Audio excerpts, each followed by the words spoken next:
My friends, the culmination, the denouement of the week comes now. He comes and goes on a rainbow. The Culture Blaster is Michael Snyder, everyone.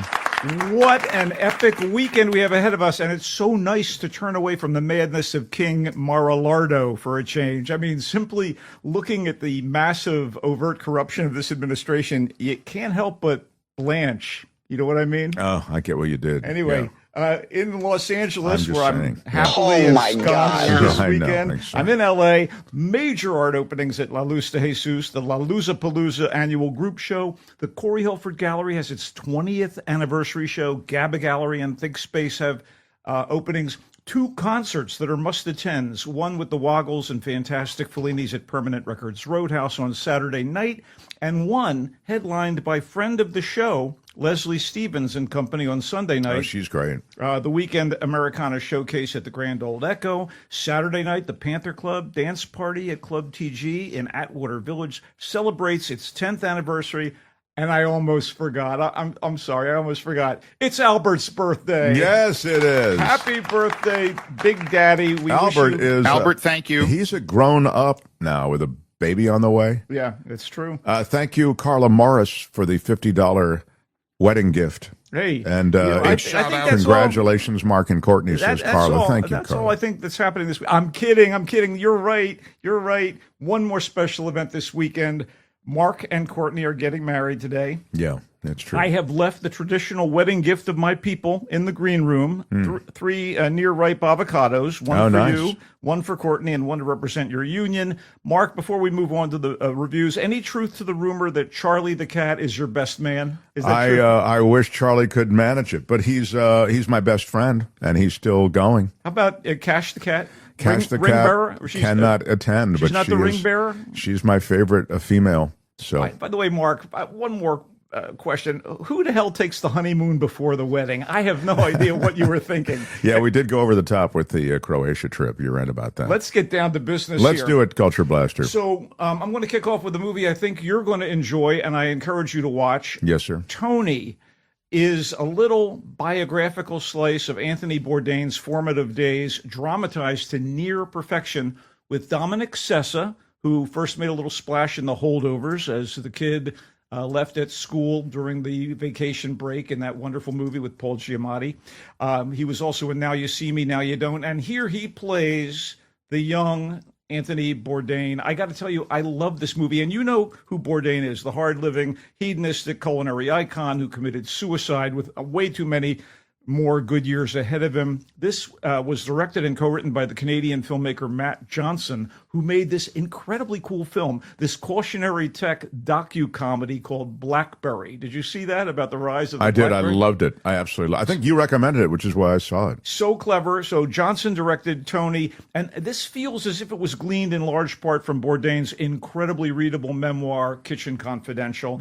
I don't read much in the way of nonfiction or biographical stuff, and I just gobbled up Kitchen Confidential, so to speak. Wow. So in this movie, Tony, young, arrogant, boastful, wannabe writer Anthony Bourdain is smitten with a college girl, a fellow student, and he follows her to Provincetown at the tip of Cape Cod for the summer. This is early 70s-ish. And he gets a job as a dishwasher at a seafood shack that's overseen by a no-nonsense chef, played by, are you ready? Oh, he's so wonderful, Antonio Banderas. He's great in this thing. He starts palling around with a less than trustworthy fellow worker, played by Leo Woodall, who was so good in Tuner, a radically different role in Tuner, and was also in Nuremberg, among other films. And he learns life lessons that will eventually turn this self-proclaimed a-hole into an upscale restaurateur and world-traveling foodie. It's like a brief time in Bourdain's legendary odyssey, but it's really a transformative one. It's kind of a coming-of-age story that resonates. You know, as I'm watching it, I was getting like J.D. Salinger vibes off of this thing. I'm not saying that Tony reminded me of Holden Caulfield, but it's kind of like if the psychologically damaged Caulfield from Catcher in the Rye was a kitchen worker in a seaside resort. Kinda. Anyway, special shout out to the supporting cast. Oh, the luminous Amelia Jones, who was in Paolo Sorrentino's Youth, and the San Francisco coming-of-age memoir Fairyland, and Coda. She's really, really talented, young actress on the rise, and I have to say, luminous is absolutely the word for her. She plays the object of Tony's ardor. Again, we want to mention Leo Woodall, who plays Tony's bad boy, troublemaking buddy, and Banderas as Tony's gruff mentor. This is a beautifully directed, shot, and acted movie evoking one sweet summer of yore when a jerk became a man, if you will. Wow. That's extraordinary. I'm glad you like it so much. Now I'm excited to see it. That's Tony, and it's in theaters everywhere? Yes, select theaters, unfortunately. Select theaters everywhere. And again, that generally means New York and L.A., maybe San Francisco or Chicago, and it'll open up, hopefully, in other theaters nationwide. What's next, oh great culture blaster? How about this? Here's provocative. Teenage Sex and Death at Camp Miasma. It's the new movie from idiosyncratic filmmaker Jane Schoenbrunn, and I enjoyed it more than her previous two, which are entitled I Saw the TV Glow and We're All Going to the World's Fair, which were resolutely weird and hallucinogenic movies, thoroughly original, honestly. Here, Schoenbrunn does an homage to slasher films, particularly ones that beat a franchise to death. You know, how many movies are we going to see from Friday the 13th, and how many movies are we going to see from the Halloween franchise? Anyway, this suggests a series of Camp Miasma movies from back in the day that have gotten increasingly lame, but a young director, played by Hannah Einbinder of Hacks, has an idea that she thinks will revitalize the brand. She wants to bring back the original final girl from the very first Camp Miasma film, kind of like the return of Jamie Lee Curtis to the Halloween movies after she was done with the role for a long time. So in this case, the actress, who has been reclusive since her early success as the heroine of Camp Miasma, is played by Gillian Anderson of The X-Files, Sex Education, The Crown, The Fall. Anderson certainly knows a little bit about being involved in a popular franchise. She gets it. And so she's a good choice to play this character. So her character lives in a backwoods approximation of Camp Miasma and draws the director into a very seductive and twisted duet of, I'd say, passion and madness. I admired Teenage Sex and Death at Camp Miasma for its wit, for its artifice, because there's no bones about it being, occasionally shot on a movie set. In fact, that's sort of emphasized at times. Sure. It understands genre, and there's a kind of a trippy coherence within the context of its own warped reality. And in addition to being kind of a freaky horror show with a little cartoonish gore and a good-sized slice of dread, it's a nice takedown of Hollywood vapidity on the business and creative ends. There are quite a few funny moments. I mean, you got Sarah Sherman of SNL, Sarah Squirm herself, playing a feckless agent. So, it's not surprising. The ace character actor Dylan Baker and the ever wacko Kevin McDonald of The Kids in the Hall are on board. They kind of contribute. And I came away from this movie impressed by Schoenbrunn's passion and vision and genuine love for the genre. I thought it was really cool. Wow. Again, the title is Teenage Sex and Death at Camp Miasma. It's in selected theaters. Wow. What else do you have, a great one? Well, the very talented and appealing actors Monica Barbaro, so good as Joan Baez in the Dylan biopic A Complete Unknown. Sure. And Callum Turner, the jug-eared leading man type from Fantastic Beasts and the WW2 docuseries Masters of the Air, are the leads here in One Night Only. And they try to elevate this weird mix of rom-com and science fiction. So the concept is initially provocative and somewhat timely. What appears to be a Christo-fascistic U.S. government, sound familiar? Has decreed that there will be no sex outside of marriage, except for one evening a year when people can go crazy. I see. So everybody is tattooed with a little symbol that designates whether they're married or single, and they use the tats to track behavior, so you can be arrested for unapproved sex at any time other than this designated party night. And despite how doomy and gloomy and dystopian this sounds, everybody's excited because it's that special night, and that's where they jump into the story. So, singles are going to look for a good time and a possible mate during the approved 12 hours. You know what? This is like a cross between The Purge and Valentine's Day. Yeah, really. It's riddled with inconsistencies and plot holes, weird tonal shifts that undermine it. But, it's certainly, I guess you could say it's ambitious. I thought it was ambitious. Supporting work from Ben Marshall, again from SNL, Maya Hawke, who is a pretty wonderful young actress and a legacy kid. It could have been better, again, provocative. The director, Will Gluck, did Easy A, which I really thought was a cool rom-com. He did Friends with Benefits, not so crazy about that. He did the Glenn Powell, Sydney Sweeney film, Anyone But You, not crazy about that. And again, this is sort of like, I'm shrugging at, this particular film. It's called, again, One Night Only. And let us move on. Maya Hawke is from Howard Hawks? No. Maya Hawke is the daughter of Ethan Hawke and Uma Thurman. Oh, I see. Okay. Oh, by the way, the parents of one of these would-be young lovers, Molly Ringwald and LeVar Burton. Wow, are in this thing. That's as well. wild. That's I know. Funny. I mean, there's no stinting again on talent. I love Barbaro, and I think Callum Turner is. I heard he was up for the role of the next James Bond, but I kind of don't see it. All right. Anyway, all right, I'm going to go on to something that also knocked me out, and that was set, by the way, One Night Only in the kind of fantastical version of New York City in the near future. Yes, sir. Modern day New York is the setting for a movie I really loved called Late Fame. In Late Fame, a kind of forgotten poet in New York, a guy named Ed Saxberger, played by Willem Dafoe, is rediscovered by this young rich kid who's part of a pretentious group of kids in New York that have kind of an informal salon. They think very well of themselves. They're all kind of working toward artistic brilliance and what have you, and they think that this guy will be an inspiration. The ringleader has seen this book of poems that was basically lost to the annals of history and strand books somewhere in the dusty piles, and he's rediscovered it, and he wants to bring this poet to light for other people. So they flatter him. They encourage him to join their salon. This guy's now working at the post office. He's very salt of the earth. It's a perfect role for Dafoe. He's just fantastic in this.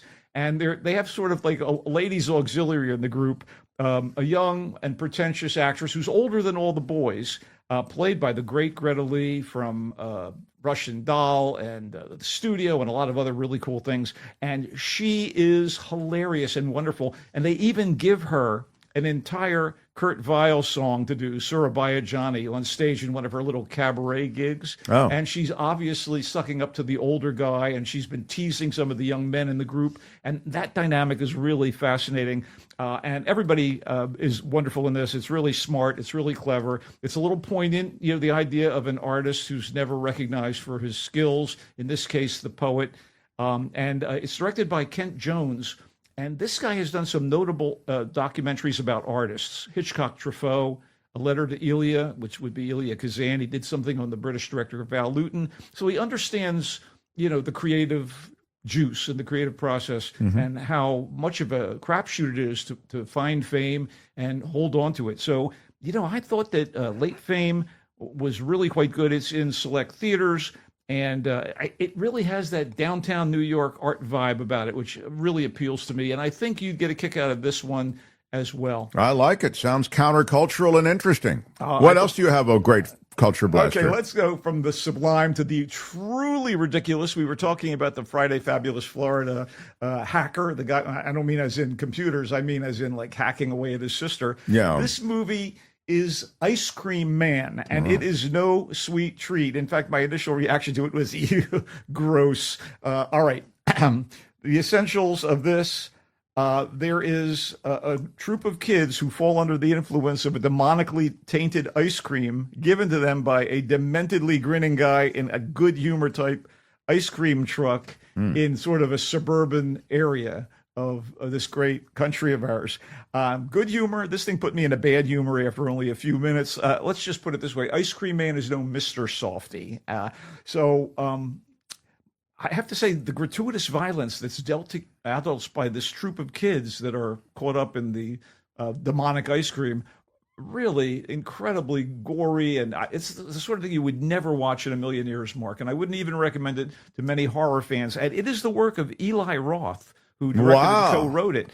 He's a decent actor. He was in Inglourious Bastards, and he's made some cool low-budget horror movies, particularly Hostel and Thanksgiving. But this is not one of the good ones. I guess at the end, they attempt to make a point about the all-too-human monsters among us, but it's too feeble and a little too late. You know what? If the smart and scary horror movie Weapons had been made by an AI programmed by angry chimpanzees, it might be something like Ice Cream Man, which is in theaters across this great land of ours. Well, sounds like it's one to be missed. Yeah, one more quick one. Olmo. This is a tender, Olmo, O-L-M-O, tender, languid, and very personal coming-of-age movie about a Mexican-American kid in 1970s New Mexico whose father is paralyzed from the neck down by multiple sclerosis, and whose mom is working as a waitress to somehow pay the rent, which is in arrears, and whose big sister longs to be anywhere else but in their sort of ramshackle dwelling, catering to the father for his needs. But Olmo, his sister, and his mother have to care for Papa as best as they can, and it's a job that no one is thrilled to do. This is very sweet, it's very intimate, well made, and clearly a passion project by the director and co-screenwriter Fernando Mbek. And this guy just captures the moment, one of these poignant moments in a life that could go in a lot of different directions. This kid could grow up to be, I don't know, a filmmaker that makes this movie. Sure. And in fact, I think that's how things play out. And there's young love involved, and escapades and foolish. I just thought it was very touching and well made. Again, it's called Olmo. It is in select theaters. It's interesting. The really good movies this week are all only available in. It's just the way of a lot of these. What do they call the people who are theater owners, or they call them the distributors? But it's a. Anyway, the point is that they have an interest in the bigger movies taking up the screen, right? Because the bigger movies bring in more people. I love these art house chains, and thank goodness for some of them, regardless of the difficulties one might encounter at a few of them. But exhibitors is the word I was looking for. There you go. They're exhibitors, and so they have. I mean, if we didn't have, the. You liked Life, Larry, in Pursuit of Unhappiness. Didn't mean to cut you off, but I've got a wedding to get to. Go ahead, I understand that. That's the American sketch comedy. Yeah, what series. did you think of that? I loved it, and I'll tell you please. what. Now, hang on. You watched the first episode. Oh my God! You watched the first episode and dismissed it out of hand. I'm going to point up, and I won't reveal the jokes. A few of the episodes had sketches that were absolutely priceless. I will lead with what I thought was my favorite of the entire series to date. It is Abraham Lincoln and his chief of staff, played by Bill Hader and Larry David, and Mary Todd Lincoln, who is completely unhinged, is played by Katherine Hahn. It is an absolute panic, and it is the day of the night of his visit to Ford Theater.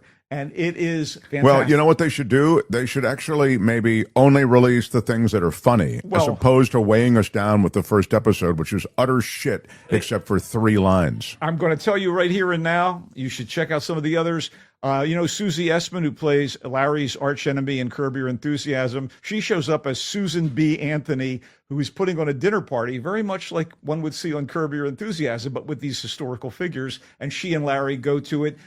One more I want to mention, the Boston Tea Party. Larry is miffed because he's not invited. And the guy who organized the Boston Tea Party says, you're just a stiff. We don't want you here. We don't want you throwing tea overboard. He's played by Lin-Manuel Miranda. Oh, that's great. Who is absolutely, his comedic timing is absolutely on point. I'm sorry you didn't like episode 1. No, maybe, but as you say, maybe I have to give the rest of it a ride. I mean, you're not alone. People are saying that, there's a lot of funny stuff. If only for the narration by Samuel L. Jackson, I think you should check in. Olmo is the offering that Michael really liked. It's a 14-year-old boy in 1979 New Mexico balancing teenage desires. It's a coming-of-age story with caring for his disabled father. Olmo is in select theater. Ice Cream Man with the demonic ice cream delivered to a suburban area. Some kind of weirdo in the ice cream truck with the kids loving it, and apparently it's incredibly violent. The mythology is kind of clunky, but, Done by Eli Roth, put together the same crew that he put together for Hostel and stuff. I actually looked into it because my former business partner is involved in it. Anyway, the movie's a missable one. He just feels like it just doesn't get there, and it's gratuitously violent. It's true, and I thought Hostel was good of kind, as they say. Late fame, the poetry collector, like salon type They have a setup. salon. One guy's a playwright, one guy's a critic, and one guy is a would-be poet. And It's a guy who kind of gets appreciation for his work later in life. That's Willem Dafoe. by these guys, yeah, Right, And by these guys. and he's flattered by it. Yeah. and again, Greta Lee Is off the charts. actress who's eager to gain his attention. It is in theaters. It's called Late Fame. One night only. The idea is that there's I guess, premarital sex has been outlawed in the U.S. is the basic premise. Except for one night a Except year. for one night. It's known as a chastity mandate, apparently. And it is wildly Culture Blaster liked it. He said No, I it's did fun. not. I did not. He did not like this. He felt that it missed. It didn't work, and But I thought you said that there are a bunch of people in there who it doesn't were funny. matter. They give their best. I but, see. But it doesn't really help this I see. thing that doesn't work. Massive plot holes. Yeah. Okay, one night only is a miss. I'm sorry. Yeah, I'm so Teenage sorry. sex and death at Camp Masama. Miasma. Why does it say Masama on here? I don't know. It's, Well, this is the way it was entered in here. Miasma, like the miasma. As of, I said, like about 10 No, times. you said it, but then I look on it, it says Masama here. Kim, why does this say Masama? And I'm guessing that somehow. I blame you. No, it's not my fault, Kim. Why does it say Masama on there? I think it's Albert's fault. It's his birthday, and I don't think we should get anyone in trouble It is today. so classic Kim to throw Albert under That's the right. bus. Kim, how are throw him you? Under the bus. I love On it. his birthday. I love it. That oh was my great. That God. made my day, what she just did. All right. Anyway, she blames her brother for Masama. Teenage sex and death at Camp Miasma. Jane Schoenbrunn is the director. It's a takedown of slasher film genre. Is that it? But it's also an affectionate look at them, and I see. It's done in a very spacey, hallucinogenic way. I think I used the word hallucinogenic earlier. Do you think I would like it? No, I don't think it's for you. I think it's for people that are more adventurous in terms of the I movies see. they Yeah, watch. not- And I mean that in yeah. the nicest way. I didn't quite get. Oh my God. And finally, Tony. He started with Tony, the biographical slice of Anthony Bourdain's life. He loved it. The Culture Blaster absolutely loved this movie, Tony. And it's filled with great performances, apparently pieces of Bourdain's life that seemed as though they were taken from his autobiography. And it's still utterly perplexing that guy is not around anymore. It's a and that he would take heartbreaker. it. Yeah, It's it a really is heartbreaker. amazing. But all right, Culture Blaster, you've done it. I didn't think you could, and there are probably others who doubted. Well, But the reality is, you did take care of business. I did, and I'm excited about my weekend, and I'm excited for you, Mark. And Thank for you very Courtney. much. I wish you a long and happy union. Thank you. And one more quick note. I want to just a brief tribute to the great Mike Krukow, who I had the great pleasure to meet when he was playing for the Giants back in the day. And he has been part of the greatest broadcast team in all of baseball, perhaps in the history of the MLB, as a full team. And his partnership with Dwayne Kuiper has been like golden for year after year after year. Yeah, that's you're lucky enough to listen to them regularly. I don't hear them a lot, but I remember Krukow. I think he's great. Both of them are great. They're you know. wonderful. And- Kipe and Kruk. But I would say that Krukow is someone we used to watch pitch for Yeah. the Giants when you and I were in San Francisco together. I at the remember same time. once we went to Candlestick Park, and you Yeah. know, he was there on the team, and I think he was a gamer and a great guy. And he and Bob Brenly were like Chico and Harpo of the Marx Brothers running that clubhouse. I was lucky enough to be in the middle of all that. They were leaders. They were hilarious. They were like comedians. They were just the best teammates you could imagine. And honest to God, he's given us years of pleasure as a player, and since then as a broadcaster. He will be missed. Enjoy your retirement, Mike Krukow. Find Michael Snyder at thevoicesf.org. You can read about him. You think you like him in the spoken word? He is even better in the written word. Thevoicesf.org is where you find the brilliant culture blaster Michael Snyder, who comes and goes on a rainbow. Bye-bye, Michael Snyder. Farewell, everybody. See you next week. Yeah.